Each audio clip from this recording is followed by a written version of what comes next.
আসসালামু আলাইকুম। দেখতে পাচ্ছেন সড়ক পরিবহন ও মহাসড়ক বিভাগ অর্থাৎ বিআরটিসিতে একটি নিয়োগ বিজ্ঞপ্তি দেওয়া হয়েছে। এখানে বাংলাদেশের সকল জেলা থেকে নারী এবং পুরুষ উভয়ই আবেদন করতে পারবেন। তো আজকের ভিডিওতে আমরা আলোচনা করব কি কি পদে আবেদন করা যাবে, আবেদন করার যোগ্যতা, কবে আবেদন শুরু হবে এবং কবে শেষ হবে বিস্তারিত। তো বন্ধুরা, ভিডিওটি শুরু করার আগে আপনাদের কাছে ছোট্ট একটি রিকোয়েস্ট, যারা আমার চ্যানেলে নতুন আসেন চ্যানেলটিকে সাবস্ক্রাইব করে বেল বাটনটি অন করে দিবেন এরকম নতুন নতুন ভিডিও প্রতিনিয়ত আপডেট পাওয়ার জন্য। তো কথা না বাড়িয়ে আমরা মূল আলোচনায় চলে যাই। তা আমরা প্রথমে দেখে নেব যে এর আবেদন কবে শুরু হবে। তো দেখতে পাচ্ছেন এর আবেদন শুরুর তারিখ 21/5/2024 সকাল 10টা থেকে এবং আবেদন করা যাবে 11/6/2024 বিকাল 5টা পর্যন্ত। আবেদন করার জন্য একটি ছবির প্রয়োজন পড়বে। ছবির সাইজ হবে 300x300 পিক্সেল এবং একটি স্বাক্ষরের প্রয়োজন পড়বে। স্বাক্ষরের সাইজ হবে 300x80 পিক্সেল। আবেদন করার জন্য একটি লিঙ্ক দেওয়া আছে, এই লিঙ্কে প্রবেশ করে আপনাদের আবেদন করতে হবে। তো আপনাদের সুবিধার্থে আমি ভিডিও ডিসক্রিপশনে লিঙ্কটি দিয়ে দেব, সেখান থেকে আপনারা আবেদনটি করে নেবেন। তো আমরা এখন পদের নাম আলোচনা করব। তো প্রথমে দেখতে পাচ্ছেন POL অ্যাটেন্ডেন্ট। এখানে বেতন গ্রেড হচ্ছে 20, পদ সংখ্যা রয়েছে 10টি। শিক্ষাগত যোগ্যতা প্রয়োজন পড়বে মাধ্যমিক স্কুল সার্টিফিকেট। সংশ্লিষ্ট বিষয়ে জ্ঞান সম্পন্ন প্রার্থীদেরকে অগ্রাধিকার দেওয়া হবে।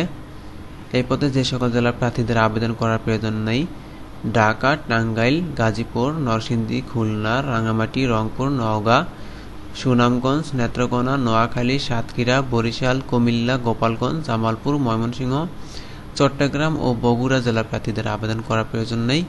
এরপর দেখতে পাচ্ছেন জব সহকারী। এখানে বেতন গ্রেড হচ্ছে 16, পদ সংখ্যা রয়েছে 60টি। এখানে শিক্ষাগত যোগ্যতা প্রয়োজন পড়বে বিজ্ঞানে উচ্চ মাধ্যমিক সার্টিফিকেট। মোটরযান ও উহার খুচরা যন্ত্রাংশ সম্পর্কে জ্ঞান থাকিলে অগ্রাধিকার দেওয়া হবে।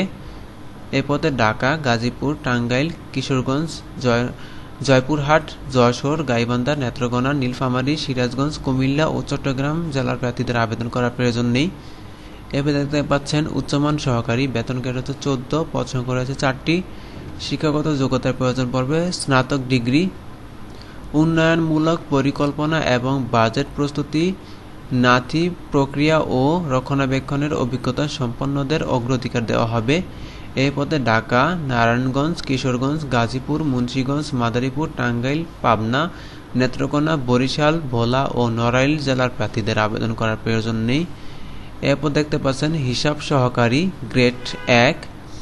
বেতন গ্রেড হচ্ছে 12, পদ সংখ্যা রয়েছে 13টি। এখানে শিক্ষাগত যোগ্যতা প্রয়োজন পড়বে 2 বছরের অভিজ্ঞতা সহ বিকম ডিগ্রি।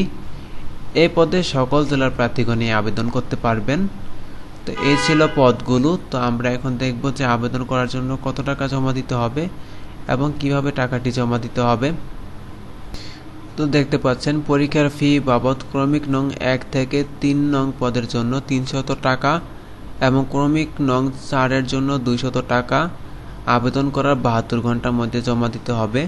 টাকাটি কিভাবে জমা দিবেন? আপনাদের মেসেজ অপশনে গিয়ে লিখতে হবে বিআরটিসি লিখে স্পেস দিয়ে আবেদন করার পর আবেদনপত্রে একটি ইউজার আইডি লেখা থাকে, সেই ইউজার আইডি বসিয়ে সেন্ড করতে হবে 16333 নাম্বারে। এরপর আপনাদের আরেকটি মেসেজের রিপ্লাই দেওয়া হবে, সেখানে আপনাদের 8 ডিজিটের পিন নাম্বারটি দেওয়া থাকবে। আপনাদের দ্বিতীয় মেসেজ অপশনে গিয়ে লিখতে হবে বিআরটিসি লিখে স্পেস দিয়ে ইয়েস লিখে স্পেস দিয়ে পিন নাম্বারটি বসিয়ে সেন্ড করতে হবে 16322 এই নাম্বারে। এরপর আপনাদের আরেকটি মেসেজের রিপ্লাই দেওয়া হবে, সেখানে আপনাদের ইউজার আইডি এবং পাসওয়ার্ড দেওয়া থাকবে, সেটি আপনাদের সংরক্ষণ করে রাখতে হবে। পরবর্তীতে যখন অ্যাডমিট কার্ড ডাউনলোডের সময় হবে তখন আপনাদের এই ইউজার আইডি এবং পাসওয়ার্ড ব্যবহার করে আপনাদের অ্যাডমিট কার্ডটি ডাউনলোড করতে হবে। তো মূলত এই ছিল আজকের আলোচনা। তো আশা করছি আজকের ভিডিওটি আপনাদের ভালো লেগেছে।